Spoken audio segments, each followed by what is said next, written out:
আসসালামু আলাইকুম রহমতুল্লাহ। সম্মানিত দর্শক, আপনারা দেখছেন টাকা রাখবেন কোন ব্যাংকে। এখন বর্তমানে যে অবস্থা, সরকার পরিবর্তনের পর থেকে ব্যাংকগুলোতে একটা অ অস্থিতিশীল পরিবেশ ছিল এবং আছে।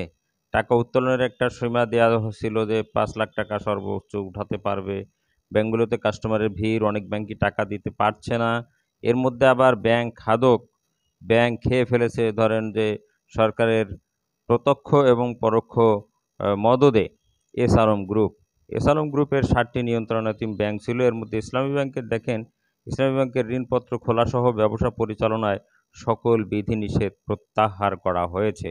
অর্থাৎ তারা এর মধ্যেই অসম্ভব রকমের সফলতা দেখিয়েছে। তাদের মোট ডিপোজিট ৳১,৫৯,৭৯৩ কোটি। এটা মানুষের আস্থার একটা জায়গা। মানুষ বিশ্বাস করে তাদের এত পরিমাণ টাকা ইসলামী ব্যাংকে রেখেছে। এই ব্যাংকের ভিত্তি অনেক ভালো এবং অনেক মজবুত। এই সরকার পরিবর্তনের সাথে সাথেই ব্যাংকের ডিপোজিট একদিনে বেড়েছে ৳৮৬৫ কোটি। অর্থাৎ ইসলামী ব্যাংক এখন আগের অবস্থানে ফিরে যাচ্ছে এবং ফিরে যাবে ইনশাআল্লাহ। সেক্ষেত্রে আপনি আপনার ডিপোজিটের টাকা সহজেই ইসলামী ব্যাংকে রাখতে পারেন, কোনো ধরনের দ্বিধা ছাড়া।